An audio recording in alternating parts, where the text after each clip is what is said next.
நம்ம சேனலுக்கு புதுசா வந்திருக்கிற எல்லாருக்கும் ரொம்பவே நன்றி. இன்னைக்கான வீடியோ நம்ம என்ன பார்க்க போறோம்னா, எனக்கு திருவண்ணாமலையில நடந்த மறக்கவே முடியாத ஒரு அற்புதமான நிகழ்வு தாங்க பத்தி பார்க்க போறோம். இதுதான், அது மட்டும் இல்ல, என்னோட சேனல் ஸ்டார்ட் பண்ணி இதுதான் முதல் வீடியோ என்ன போடலாம்னு யோசிச்சுட்டு இருக்கும் போது என் அப்பன் பரம்பொருள் அவரை நம்பியும் உங்களை நம்பியும் தாங்க இந்த சேனல் ஸ்டார்ட் பண்ணியிருக்கேன்.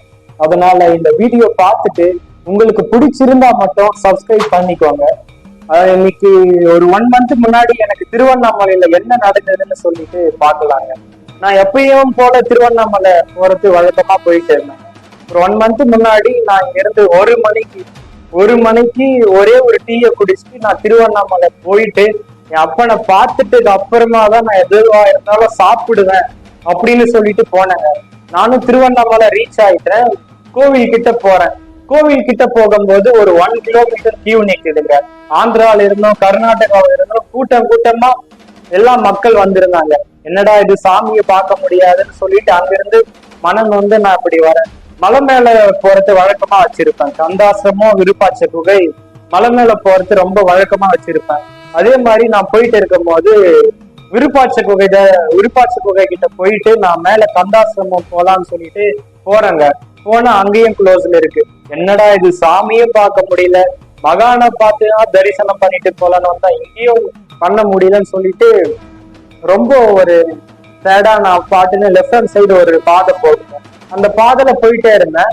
அங்க கொஞ்ச தூரம் போனீங்கன்னா ஒரு மிகப்பெரிய அங்க பெரிய பெரிய பாறை எல்லாம் இருக்கும். அந்த மாதிரி நிறைய பாறை இருக்கும். அங்க ஒரு 20 பேர் நின்றுட்டு இருப்பாங்க. ஒரு 20 பேர் சைட்ல நின்றுட்டு இருக்காங்க. கீழே ஒரு 10 பேர் உக்காந்துட்டு இருக்காங்க.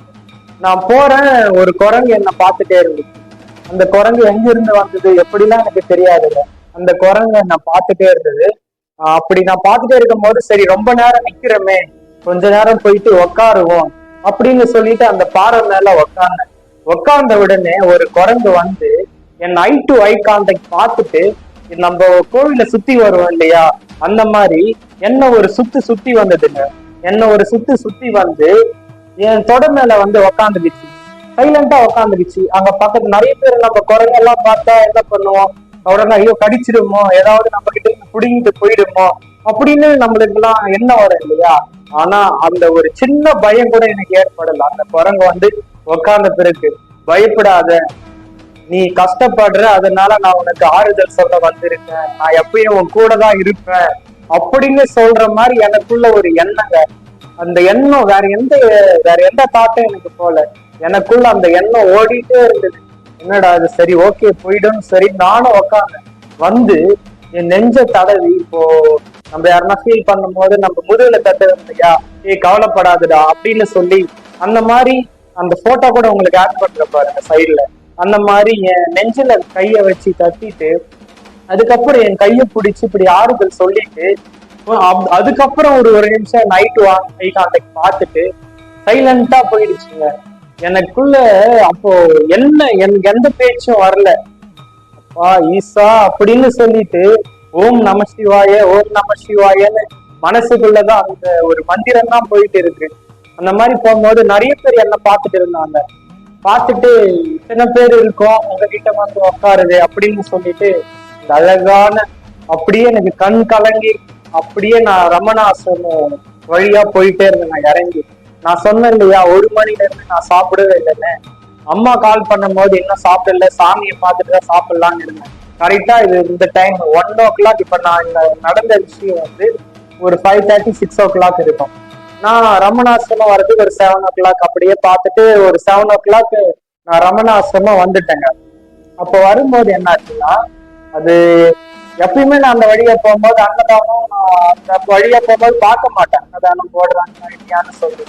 ஆனா நான் கரெக்டா போகும்போது அந்த இடத்துல அன்னதானம் போடுறாங்க. அந்த அன்னதானத்தை வாங்கி சாப்பிட்டுட்டு ரமணாசிரமம் போயிட்டு உட்காந்து அவரை கொஞ்ச நேரம் அந்த பகவான் கிட்ட மெடிடேஷன் பண்ணிட்டு நான் கிளம்பி வரேங்க. ஒரு அம்மா வந்தாங்க, பசி எடுக்குதுன்னாங்க. நானும் சாப்பாடு வாங்கி கொடுத்தேன். அதுக்கப்புறம் சரி ஓகே வந்துட்டேங்க.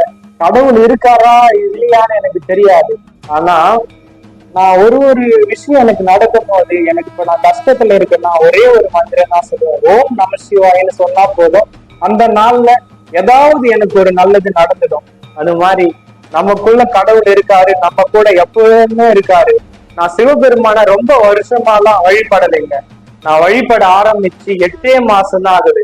அந்த 8 மாசத்துல அவரோட மந்திரத்தை சொல்லாத நாளும் இல்லை, அவர் நினைக்காத நொடியும் இல்லை. இந்த மாதிரி நம்ம நம்ம இதெல்லாம் சொல்லிட்டு அடுத்தவன் நல்லா இருக்க கூடாது, இந்த ஜீவனுக்கு நம்ம துன்புறுத்தணும்னு கேட்டா கண்டிப்பா கடவுள் உங்களுக்கு எதுவுமே பண்ண மாட்டாரு. இந்த வீடியோ உங்களுக்கு பிடிச்சிருந்தா சப்ஸ்கிரைப் பண்ணிக்கோங்க.